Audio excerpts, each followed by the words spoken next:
Hello, this is video 5 of 6. We're coming down from High Knob. We're passing the High Knob Baptist Church.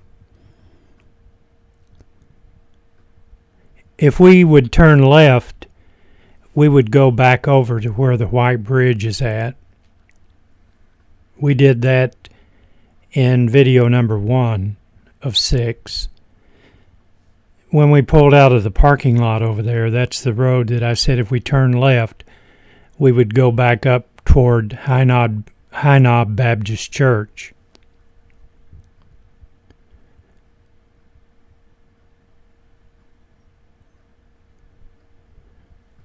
We're coming down to where the iron bridge used to be, and now it's a concrete bridge. As I said on one of my other videos, if you were from around here and lived here most of your life, and someone said, I'm going to the White Bridge, or I'm going to the Iron Bridge, or I'm going to Miller's Bridge, you'd know exactly where they were going. But most of, if not all, now I may be 100% incorrect on this, but most of the iron bridges are gone, and they've been replaced by concrete structures. And we're going to cross the lake. In the springtime is the only time the lake backs up into this portion of Campbell County. In the wintertime, when the Tennessee Valley Authority lowers the lake levels, the only thing that you have up in this area is the creek that comes through La Follette, Indian Creek. And we'll go across this bridge. When I went across, I don't know if you can see the guy. I've got the GoPro set on super wide. That's why the telephone poles are bending as we go by, because of the fisheye effect on the GoPro. But anyway, when we go across the bridge, if you'll look to the right, I think I'm not sure. I'll know when I see it, because I'm watching the playback in my computer room and doing the audio portion overdub. And I know when I went through here, I remember seeing the guy on a kayak. Let's see if we can see him. This is the bridge, used to be the Iron Bridge. See if we can see him. Yes. See the guy out there to the right? And I turned into this parking lot to see if I could get a better video recording. But the foliage is so thick this year that you almost have to either go across a bridge or come into a fairly large parking lot where they have boat ramps, or you can't see the lake. It's really pretty this year. It's up into the tree line. We had a lot of rain during the spring, and the Tennessee Valley Authority did an absolute fantastic job in controlling the lake levels. A couple of places it came over the road, but all in all, the TVA did a yeoman's job in controlling those floodwaters. So my hat's off to the TVA for a job well done. We'll come up to a community, one of the older communities in La Follette, called Indian River Village. It's a beautiful part of La Follette, Indian River Village. A lot of nice homes.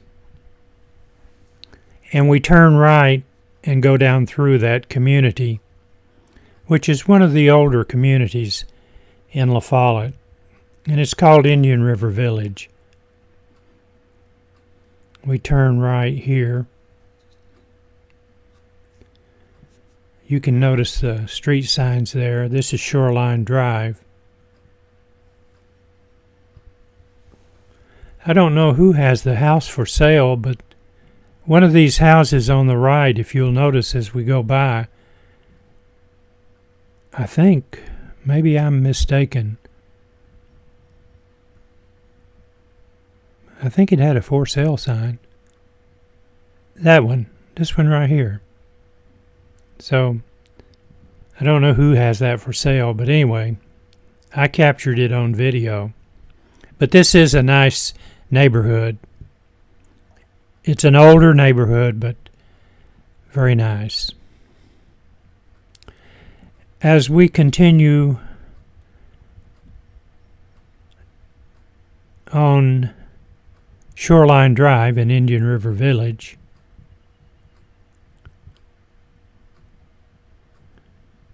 we're not that far from downtown La Follette. If you happen to be watching this video and you're not familiar with La Follette,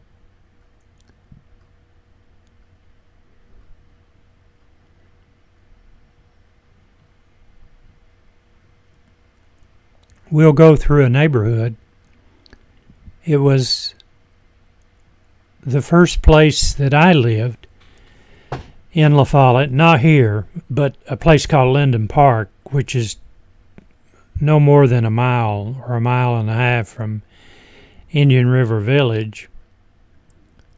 I think most of those houses in Linden Park were built in and around the time that Oak Ridge was gearing up.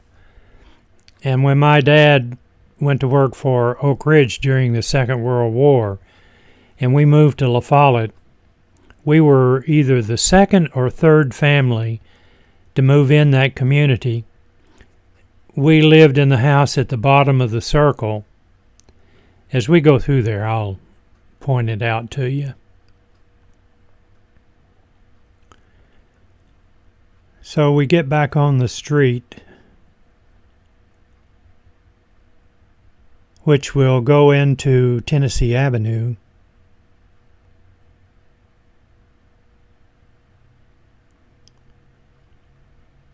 We'll turn into Linden Park in front of Francis, we called it Francis Flower Garden.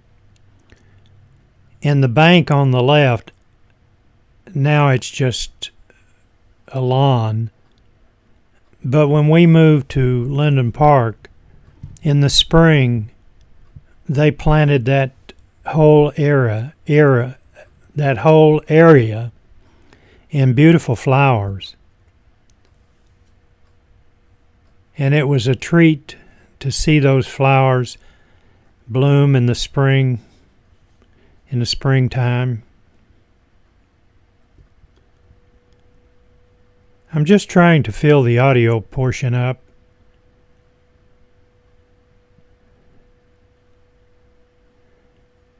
Now we're coming out on Tennessee Avenue, and this is Fordtown Road also.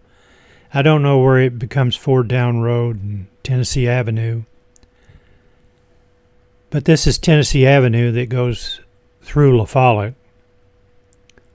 I only mention that for people who are not familiar with the area.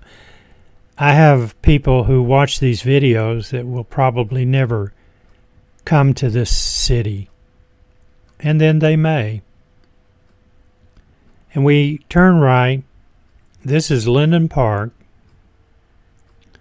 And to the left there where we turned in is where the flower garden was at. They had a little garden over there you could go through. They had wishing wells and all kinds of things that children would really enjoy. And I was very young when we moved in here, and I loved the place. And anybody that's been around here long enough to remember, they know exactly how beautiful it was at Francis Flower Garden. I say flare. A lot of people say it's not flares, it's flowers. And I know the difference. It's just my slang being a southern hillbilly guy, some of those words come out when I get careless. So it's the Francis Flower Garden, not Flare Garden. I'm going to show you the house that we lived in. It's to the left. I don't know. It's there where that white, you can see the front porch. It's there where that white car is parked in the yard. That's where we lived. We moved there before the Second World War ended. I'm wanting to say either 43 or 44. I think we moved there, and it may have been in 42, but I think somewhere around 1943 when we moved there.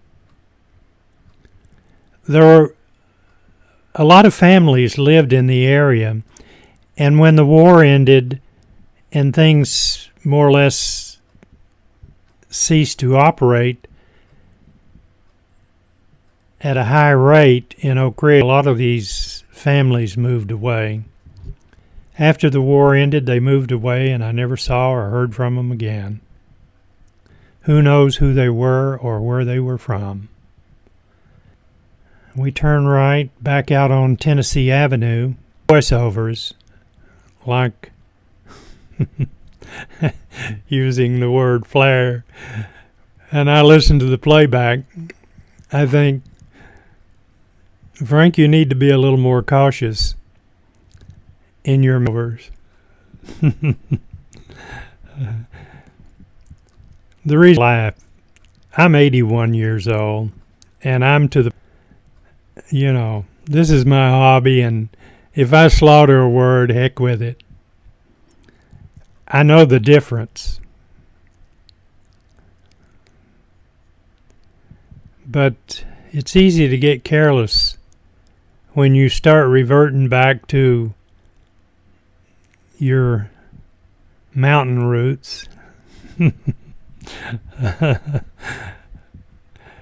I used to be a radio announcer, and when you're working in radio, you will make the same mistakes, but not that many. I've told this before.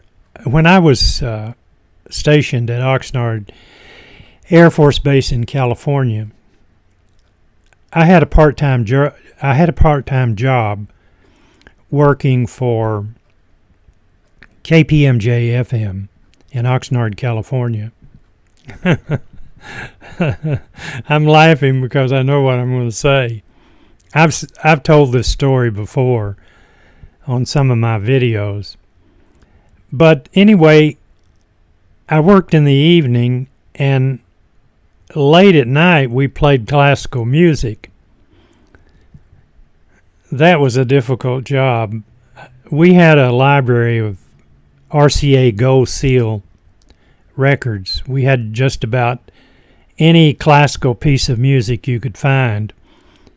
And I would search through that stack of records trying to find something that I could pronounce. But anyway, when I first came in, the first thing I did was I played big band music. And the station manager was in the station that evening. He was doing some kind of work. He was also the engineer as well as the owner. I better speed up on this story because video 5 is going to end here shortly. So you remember Frank Sinatra. I'm going to announce it the way it should be. This is Frank Sinatra. Now, let me try to get my radio voice. Good evening. This is Frank Sinatra with Begin the Begin.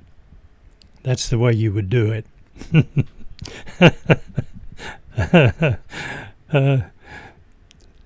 So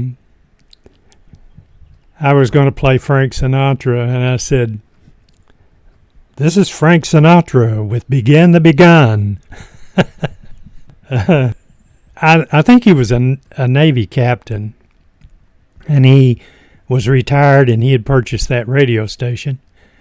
And he heard that. And as soon as I did it, I knew that I had made a mistake. And he put his head into the door of the control room. He said, "What did you say?" I said, "I know. I can't help it if I'm a hillbilly out here in California." But when you grow up with a language and the way ever you run around with your friends, and they'll call a flower a flare. So you wind up doing the same thing. So that's a disadvantage when you're a country boy and you're going to work at a sophisticated FM radio station in California. But I think that's the only mistake, really terrible mistake that I ever made. But I thought it was funny. But I worked part-time when I was in California at KPMJ FM. I don't even know if that station's there. They had a KAAR was all Spanish, I think. But anyway, it's a funny story to me. It may not be funny to you, but every time I think about it, I laugh. Well, this is just about the end of video 5 of 6, which means we have one more video, 6 of 6, to go. Thank you very much for watching my videos and putting up with my audio in these videos. I'm just having fun. I hope you enjoy the view. Bye.